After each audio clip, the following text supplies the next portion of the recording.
sometime this weekend. Oh, okay. Technically, she should walk if she actually goes. Okay. Yeah. Yeah, once you get your doctorate, it's pretty much like, well, I just did 12 years of school. Yeah. It's time for me to, like, eat a pretzel. I don't know. Yeah, she wrote a thesis that was, it was like a book.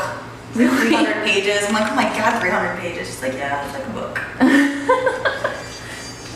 Yeah, even my dad's thesis wasn't that long, and he was doing stuff on radars and optics and things like that. He's an optics guy. Oh, that's cool. Go eat, what? Yeah, no. I'm like, I know all about optics. I don't design optics, but I plug things into them. Yeah. At work. Yeah, like recently he spent a week in Barrow, Alaska, making a sensor array that could bounce things out the aurora borealis in order to map out the Arctic Circle. That's pretty sweet. Yeah. That's really sweet. Yeah. Apparently, they saw like a huge blood splatter, like where their day to collect was because a polar bear had killed and eaten a seal there, and they stole one of their sensors. Yeah. You gotta lock those things up or something. Oh yeah, there's no one else around though. Yeah, bear-proof, yes. Yeah, bear-proof your sensors. Yeah, they might be in danger, but they mess up our burger.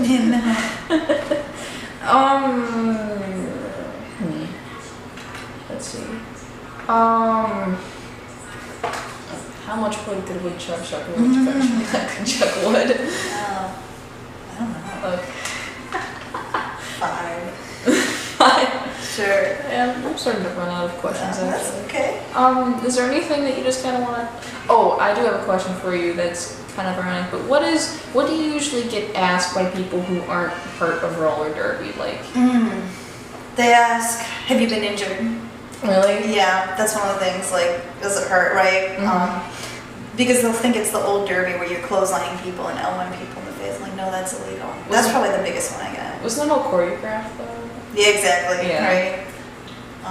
Back in the day, supposedly. Yeah, supposedly. But yeah. No one actually knows. Yeah. I think it probably was. Otherwise, they'd all be in the hospital if you were doing that stuff without it being choreographed. I think. Yeah. But yeah, that's probably the biggest one I get. I've been lucky. I haven't had any major injuries. I mean, have you known people who have had major injuries? Oh yeah. We've had broken ankles, broken feet, torn ACL. Yeah, my captain tore her ACL a few years back. Oh man. And her meniscus. But she came back. Bare broken legs, broken tailbones, broken collar, everything. Just like any contact sport would have. Yeah. So. I mean, it really is a contact sport. It's not just like two-hand touch. Or maybe more accurately would be, they say like collision sport, because it's not like football where you're dragging people down. It's more like hockey where you're hip checks, shoulder checks. Yeah. Yeah. So what are like the things that are usually illegal? The things that are usually there are things that are illegal are always illegal. Well, I mean, refs miss it, and people go, "Well, they're good at it." Yeah. Forearms are illegal. Anytime you move someone with your forearm or your elbow, you can't elbow people. You can't hit them in the back. You can't hit people to the head or block with your head. You can't, if someone hits you out of bounds, you can't come in front of them. That's cutting. That's something that jammers struggle with. Lament. Yeah. I'm trying to think forearms. Those are the biggest ones. Then there are various other sort of procedural things that I wouldn't want to bore, the average person with. Yeah. Fighting, obviously, you get expelled for that. Like out of the game and everything. Out of the game, and then if it's a really egregious offense, they can expel you for more than one game. Wow. Okay. So it's like getting a red card, basically. Yeah. I mean, and I've only seen that once, maybe. Ooh, what happened? This was 2 years ago at the national tournament. One of the best teams there, one of their best players, got knocked down, and for whatever reason was angry. When she got back up, she punched some other girl in the back of her helmet. Everyone saw it, they couldn't believe it. And so she got expelled from that game, and expelled from their next game, which was the championship game, which they lost. So, Wow. So, punching doesn't pay. Yeah. I think Derby is exceptionally sensitive to things like this because of the history of it being, you know, sort of a staged punching, like fake punching sort of sport. They want it to be safe and legitimate. Yeah. So that sort of thing is just not tolerated. I mean, I know that you probably don't have a lot of experience with this, but how has that gotten like even better over time that you've been involved with it, or was things pretty much just set in stone in regards to, you know, the physical part of the sport? One thing I'll say is that in the beginning, when there was the revival of Derby started maybe in the early 2000s, you can watch a documentary called Hell on Wheels that'll take you through the birth of it in Austin. When it first started, there was fake fighting with penalty wheels and more of that sort of sports entertainment aspect. But as it's gotten more evolved, it's evolved into like a sport with codified rules. So in that respect, it has changed in that respect in terms of the hitting and the fighting and stuff. I don't know that it's necessarily gotten more violent. I think that the level of play has been upped.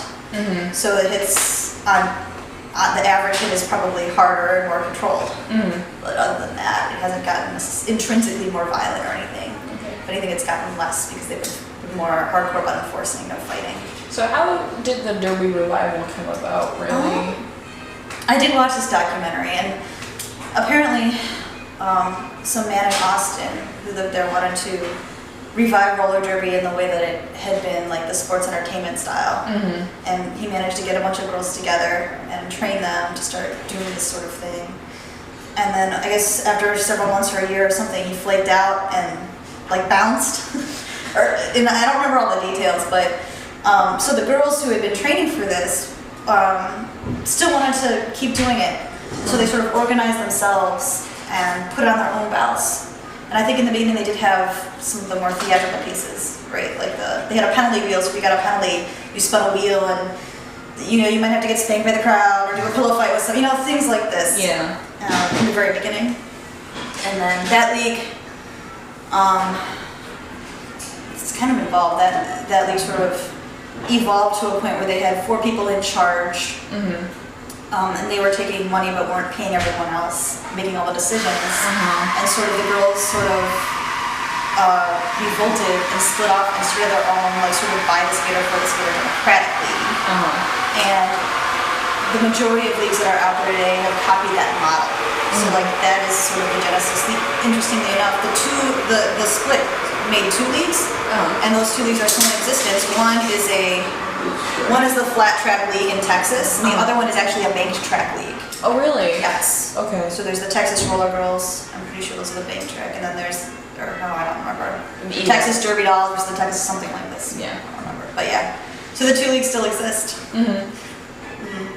So is there like, I know there's like a bunch of flat track leagues because of lift up, but are there bank track leagues too?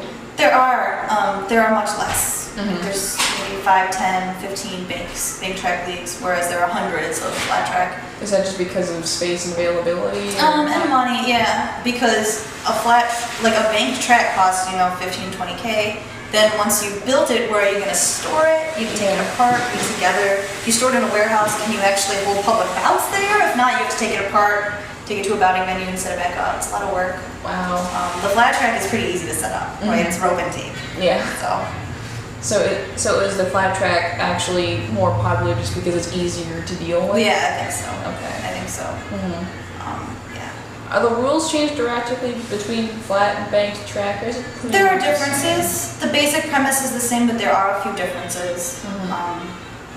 And I think since there are so few banked tracks, there isn't necessarily an official. They might have slightly different rules for each one. I'm not sure, but the rules are a little different. Okay.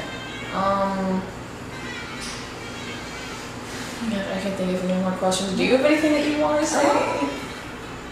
Yeah. What? So this is for like just a project? Yeah, it's kind of like a documentary on how people, or how roller derby actually is compared to how people would think it is. How people think it is. Yeah, kind of like how in the 70s, or it's all lesbians with mohawks, or something like that. And this is kind of like an introduction for people who are interested. I see. I would say roller derby is not like how most people would think in that way, but it's also not like most other sports. in the sense that it is self-run. Mhm. What other sport allows the skaters to vote on how the rules should be? That's Like, what other organized sport does that? So, the way derby is right now, there is that sort of do-it-yourself aspect. Mhm. And as it grows, there is sort of becoming tension in, do we want to get really big? Do we want to have ESPN-style leagues where the skaters are professionals and they're not doing it themselves? Some people are looking for that. Mhm. Some people want to keep it self-run because you can control your own image and, making sure it stays the way you want it as a skaters. Okay. So that's where it's at right now. It's growing to a point where, well, do we want this to be a legit sport, and what does that mean if corporations take it over? Yeah. I mean, does someone like buy the rights to the sport, or how? Well, what we have seen is we've had, instead of a league that is run by the members, a league that is run by an individual. Oh, okay. So it's like a team owner, basically. Yeah, like a team owner. Uh-huh. And there are very few leagues that do that. Yeah. But the model, starting from Texas, from this split of DIY, that is the model right now for most leagues. Okay. To be a member of the Lifter, you have to be, I think, 51% owned by the skaters. Okay. I mean, how is it determined, really? How is that determined? Like, how do you determine like ownership for the skaters and ownership by one person? I think most girls, when they're looking to start a new league, look at the vast majority of the leagues are run by the skaters, and if you're doing it yourself, it's much easier to have everyone help you out. It's supposed to be one person. If you wanted to start your own league, you'd have to have a lot of money and a lot of experience, and maybe that just doesn't exist right now. You have to have an outlet for revenue, and it's still not a high revenue sport. Right, you're not going to buy Nike ads, or it's not on TV, Yeah. So it's on the cusp, sort of. It's like Okay. it's an interesting place. Alright, that's really cool. We've been doing this for an hour, Yeah, so. oh, that's cool. Yeah, I guess that's it. Okay. I mean, if I need to get anywhere or two, then I guess I could go. You can call me if you think of other things. Yeah. Oh, you're on. Okay. Cool. So sweet. So